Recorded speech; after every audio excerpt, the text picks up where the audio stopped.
எல்லாருக்கும் ஆத்மா வணக்கம். அன்பே சிவம் மனமே குரு. இப்போது நம்ம அன்பர் ஒருத்தர் நம்ம யூடியூப் சேனலில் ஒரு கமெண்ட் போட்டிருந்தாரு.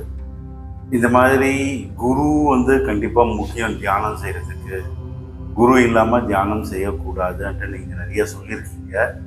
ஆனால் இப்போ என்ன பிரச்சனைன்னா, நாங்கள்லாம் வெளிநாட்டில் இருக்கோம். இங்கே இந்தியாவில் இருக்கிற மாதிரி, தமிழ்நாட்டில் இருக்கிற மாதிரி குருமார்கள் இல்லை.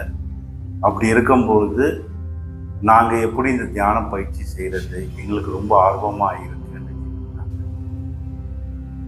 ஸோ இதை பற்றி தெளிவாக நம்ம இந்த வீடியோவில் பார்க்கலாம். முழுசாக பாருங்கள்.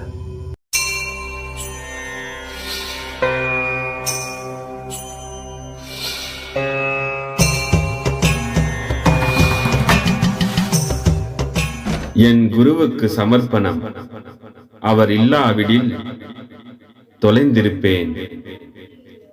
இதுதான் நீங்கள் ஃபஸ்ட்டு டைம் பார்க்குறீங்கன்னா, இதுக்கு முன்னாடி கிட்டத்தட்ட ஒரு 60-70 வீடியோ போட்டிருக்கோம். ஸோ அந்த வீடியோவெல்லாம் பார்க்கும்போது உங்களுக்கே ஓரளவுக்கு தெளிவு கிடைக்க ஆரம்பிக்கும். உங்கள் நண்பர்களுக்கு ஷேர் பண்ணுங்கள், லைக் பண்ணுங்கள், சப்ஸ்கிரைப் பண்ணுங்கள். உங்களுக்கு இந்த மாதிரி கேள்விகள் இருந்ததுன்னா கமெண்ட்ஸில் போடுங்க. ஸோ நாங்களும் உங்கள் கேள்விகளுக்கு முடிஞ்ச வரைக்கும் பதில் கொடுக்க பார்க்குறோம். பௌர்ணமி அப்போ நம்ம சிவசூத்ராவில் உபதேசம் கொடுத்துட்டு இருக்கோம். கீழே டிஸ்கிரிப்ஷனில் பார்த்தீங்கன்னா அட்ரஸ்ஸு, லொக்கேஷன் எல்லாம் போட்டிருக்கோம். அதே மாதிரி இங்கே கீழே ஃபோன் நம்பர் வரும். இப்போ இந்த ஃபோன் நம்பருக்கு ஃபோன் பண்ணி நீங்கள் எப்போ வரணும், உபதேசம் வாங்குறதுக்கு, தீட்சை வாங்குறதுக்கு எப்போ வரணும்னு கேட்டிங்கன்னா அவங்க உங்களுக்கு தெளிவான பதில்கள் கொடுப்பாங்க. ஸோ வாங்க வீடியோக்குள்ளே போகலாம். நம்ம நண்பர் என்ன கேட்டிருந்தாருன்னா, நாங்கள்லாம் வெளிநாட்டில் இருக்கிறோம் நிறைய பேர். ஆனால் எங்களுக்கும் இந்த தியானத்தை பற்றி ரொம்ப ஆர்வம் இருக்குது, நிறைய வீடியோ பார்க்குறோம், பண்ணணும்னு ஆர்வம் இருக்குது, எப்படி நாங்கள் பண்ணுறது, குரு இல்லாமல் பண்ணலாமா, குரு இருந்து தான் பண்ணணுமா கண்டிப்பாக அன்ட்டு கேட்டிருக்காங்க. ஸோ இதில் ரொம்ப முக்கியமான விஷயம் என்னன்னு பார்த்தீங்கன்னா, இதுக்கு கண்டிப்பாக குருன்றது இருக்கணும். சில தியான பயிற்சி முறைகள் இருக்குது, அதுக்கு குரு அவசியம் இல்லை. அதெல்லாம் ரொம்ப பேசிக். ஆனால் உயர்நிலை தியான பயிற்சிகளுக்கு கண்டிப்பாக குரு இருக்கும். இப்போது சில எளிமையான தியான பயிற்சிகள் இருக்குது, அதை பற்றி சொல்கிறேன். ஸோ உங்களுக்கே அதை கேட்க கொஞ்சம் தெளிவு கிடைக்க ஆரம்பிக்கும். நீங்கள் தியானமே பண்ணதில்லை, ஸோ இது வரைக்கும் தியான பயிற்சின்னா என்னதுன்னு தெரியாமல் இருந்ததுன்னா, இதுக்கு முன்னாடியே நிறைய சொல்லியிருக்காங்க. ஒரு கம்ஃபர்டபுள் பிளேஸில் கம்ஃபர்டபுளாக உட்காந்துக்கோங்க.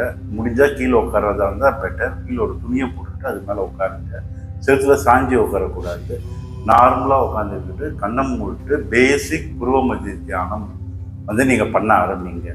ஸோ இந்த தியானம் முறை குறைஞ்சது ஒரு 6 மாதம் நீங்கள் பண்ண ஆரம்பிச்சிங்கன்னா ஆட்டோமேட்டிக்காக உங்களுக்குள்ள அந்த தேடல் உருவாக ஆரம்பிக்கும். இப்போ இந்த தேடல் உருவாக ஆட்டோமேட்டிக்காக என்ன ஆகும், நீங்கள் உங்களுடைய மெய் குரு யாரோ, உங்கள் ஆன்மாக்கு அடுத்த நிலையில் இருக்கிற அந்த மெய் குரு யாரோ அந்த குருவை நோக்கி உங்கள் ஆன்மா பயணிக்க ஆரம்பிக்கும். ஸோ உங்கள் மனம் ஆட்டோமேட்டிக்காக என்ன பண்ணணும்னா, உங்கள் குருவை தேடி, இல்லை உங்கள் குரு உங்களை தேடி வர ஆரம்பிக்கும். ஏதோ ஒரு விதத்தில் ஒரு கனெக்ட் கிரியேட் ஆக ஆரம்பிச்சிடும். இதுதான் ரொம்ப முக்கியம். ஏன்னா இந்த 6 மாத காலம் நீங்கள் பண்ணுறீங்கன்னா நீங்கள் ரொம்ப ஈடுபாடாக பண்ணணும். அரை மணி நேரம் உட்காரன்னா அரை மணி நேரம் ரிலீஜியஸாக அதில் கம்ப்ளீட்டாக ஃபோக்கஸ் பண்ணி போகணும். ஏதோ நான் உட்காடுறேன், ஒரு பக்கம் சாங்ஸ் ஓடிக்கிட்டு இருக்குது, ஒரு பக்கம் பேசிக்கிட்டு இருக்காங்க, நான் சும்மா உட்காடுறேன்னா அந்த மாதிரி உட்கார்ந்தாலும் கண்டிப்பாக தேடல் உண்மையாக இருக்கும். அந்த உண்மையான தேடல்னு சொல்லுவோம் தெரியுங்களா? ஸோ அந்த உண்மையான தேடல் இருக்கும்போது ஆட்டோமேட்டிக்காக உங்களுக்கு இந்த பாதையில் வழி கிடைக்க ஆரம்பிச்சிடும். உங்களுக்கு ஏற்ற தியான பயிற்சி உங்களுக்கு உங்களை தேடியே வர ஆரம்பிக்கும். இது நான் சும்மா சொல்கிறேன்னு இல்லை, இதை நிறைய பேர் பயிற்சி பண்ணி அந்த அனுபவங்களை சொல்லியிருக்காங்க. ஸோ இதை பயிற்சி பண்ணி பாருங்கள். அதே உயர்நிலை தியான பயிற்சிகளுக்கு போகணும்னா கண்டிப்பாக குரு இருக்கணும். இந்த பாட்டில் அழகாக சொல்கிறாரு பாருங்க, கரு இருந்த வாசலால் கலங்குகின்ற பூமை காள் குருகிருந்து சொன்ன வார்த்தை குறித்து நோக்க வல்லிரே. குருகிலங்கு மேனியாகி மும்பராகி நின்ற நீர் திருகிலங்கு மேனியாக சென்று கூடலாகும். இப்போ இந்த பாட்டில் என்ன சொல்ல வர்றாங்கன்னா, நம்ம கருவறையில் இருந்து அந்த வாசல் வழியாக பிறந்து பிறந்து பிறந்து இங்கே இந்த பூமியில் கலங்கி இருந்து கஷ்டப்பட்டு வாழ்ந்துகிட்டு இருக்கோம். அதே குரு சொல்றத கொஞ்சம் கேளுங்க. குரு சொல்றத கொஞ்சம் உற்று கேட்டு அவங்க சொல்ற வழியில நீங்க நடக்க ஆரம்பிச்சீங்கன்னா நீங்க மேல்நிலை அடையலாம். பேரண்ட நாயனார் இறைவன் இருக்கிற நிலைக்கு வந்து நீங்க போயிடலாம் சீக்கிரமான்ட்டு. அதுதான் வந்து இந்த பாட்டு சிவவாக்கியர் பாட்டு, அவ்வளோ அழகான பாட்டு. ஸோ அதில் சொல்லியிருக்காங்க. ஸோ இந்த மாதிரி மேல்நிலை தியானத்துக்கு போகும்போது இல்லை உயர்ந்த தியானம், அதுலேயே தியானத்தில் வந்து ஒரு கடினமான ஒரு பயிற்சிகள் எல்லாம் இருக்குது. ஸோ அந்த கடினமான பயிற்சிகளுக்கு போகணும்னா கட்டாயம் குரு அவசியம். ஸோ அப்படி அந்த தியானங்களுக்கு போகிறதுக்கு முன்னாடி நீங்கள் இந்த பேசிக் தியானத்தை குறைந்தது ஒரு 6 மாதத்துலேருந்து 1 வருடம் நீங்கள் பண்ண ஆரம்பிச்சிங்கனாலே உங்களுக்கு நிறைய தெளிவு கிடைக்க ஆரம்பிச்சிடும். தியானம்னா குரு தான் இருக்கணும். ஆமாம், குரு தான் இருக்கணும், இதில் எந்த சந்தேகமுமே இல்லை. ஆனால் சில தியானங்கள் ரொம்ப எளிமையானதுக்கு முழு உட்காந்து கண்ணை மூடிட்டு புருவ மத்தியை பார்க்கலாம். இல்லையா, கண்ணை மட்டும் உங்கள் மூச்சு மட்டும் கவனிச்சுக்கிட்டே இருக்கணும். அதில் உங்களுக்கு அமைதி கிடைக்க ஆரம்பிக்கும்.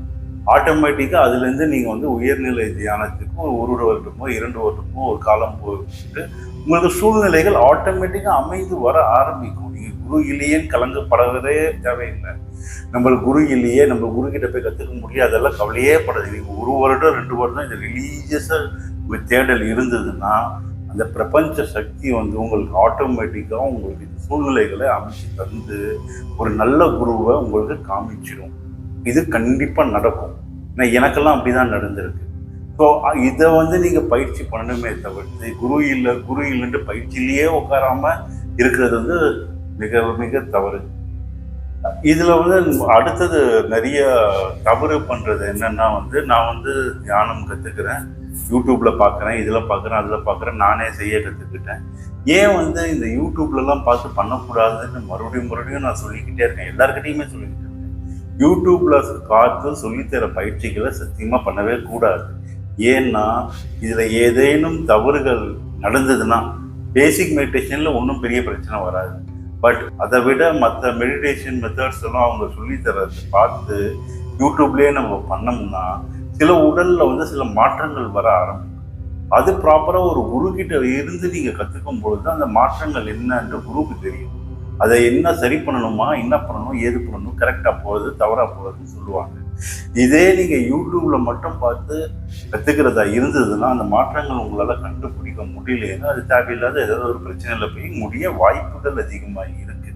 கண்டிப்பாக பிரச்சனை ஆகும்னு சொல்லலை, நான் வாய்ப்புகள் அதிகமாக இருக்குது. இதுக்காக தான் நான் என்ன சொல்லுவேன்னா யூடியூப்பை பார்த்து கற்றுக்கிறத தவிர்த்துடுங்க. பட் பேசிக் மெடிடேஷன்ஸில் பண்ணுறதுல பெரிய தவறு எதுவும் இல்லை. உட்காந்துக்கிட்டு புருவ மத்தி பார்க்குறது, இல்லைன்னா உட்காந்துக்கிட்டு உங்கள் மூச்சு மட்டும் கவனிங்க. முதுரையில் வச்சுக்கோங்க, கம்ஃபர்டபுளாக உட்காருங்க. உட்காந்துட்டு 1/2 மணி நேரம் முடியுதா, 1 மணி நேரம் முடியுதா, ஒரு நாளைக்கு 24 மணி நேரத்தில் 1/2 மணி நேரம் இல்லை 1 மணி நேரம் தொடர்ந்து ஒரு 6 months to 2 years நீங்கள் பண்ணுங்கள். உங்களுக்கு என்ன தியான பயிற்சி தேவையோ ஆட்டோமேட்டிக்காக உங்களுக்கு வரும். ஆனால் நம்ம எல்லாம் பண்ணுற பெரிய தப்பு என்ன தெரியுமா, எனக்கு நேரம் இல்லை, எனக்கு வந்துட்டு டைம் பத்தலை, எனக்கு நிறைய வேலை இருக்குது, அதெல்லாம் தான் நம்ம இப்போ தப்பு பண்ணுறோம். பட் அது எல்லாத்தையும் ஓரமாக கட்டி வைங்க. இன்னைக்கு செய்யலைன்னா என்றைக்குமே செய்ய முடியாது. இன்னைக்கு ஒரு விஷயத்தை ஆரம்பிக்கலைன்னா என்றைக்குமே இந்த மாதிரி விஷயங்களை ஆரம்பிக்க முடியாது. ஸோ நம்ம என்ன பண்ணுறோம்னா நாளிலிருந்தே குரு இல்லைன்னு கவலைப்படாதீங்க. பேசிக் மெடிடேஷன் உட்காந்துக்கிட்டு கண்ணை மூடிட்டு நீங்கள் எந்த நாட்டில் இருந்தாலும் பரவாயில்ல, இதுக்கு நேரம்ன்றது இல்லவே இல்லை.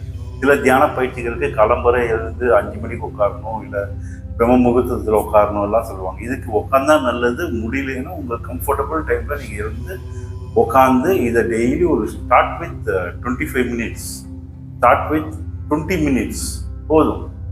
ஸ்டார்ட் பண்ணுங்க. ஸ்டார்ட் பண்ணிவிட்டு இதை அப்படியே ப்ராக்டிஸ் பண்ணி எவ்வளோ நேரம் உங்களால் 30 minutes எடுத்துகிட்டு போக முடியுதா ஓகே, 40 minutes எடுத்துகிட்டு போக முடியுதா ஓகே. ஆனால் இது ரொம்ப முக்கியம் என்னென்னா உட்காந்து இப்போது டைம் பார்த்துட்டு ஓகே டைம் இப்போ 9:30 மணி நான் உட்காடுறேன், உட்காந்துட்டு கண்ணை மூடிட்டு ஓகே மறுபடியும் கண்ணு திறந்து பார்க்கும்போது 9:50 இருந்ததுன்னா 20 minutes பண்ணிட்டேன்னு கணக்கிட்டேன். எவ்வளோ நிமிஷம் எவ்வளோ நேரம் உங்களால் மனம்ல எண்ணம் ஓட்டம் இல்லாமல் இருக்க முடியும். ஸ்டார்டிங்கில் பயங்கரமாக எண்ணம் ஓட்டம் இருக்கும். அதுக்கப்புறம் கொஞ்சம் நாள் ஆக 2 மாதம் 3 மாதம் ஆக கொஞ்சம் கொஞ்சமாக அந்த எண்ணங்கள் வந்து கவுண்ட்ஸ் கம்மியாக ஆகும், வர எண்ணங்கள் கம்மியாகும். அந்த டீப் இதுக்கு போவீங்க. உட்காரும் போது ஒரு வேண்டுதலை வச்சுட்டு உட்காருங்க.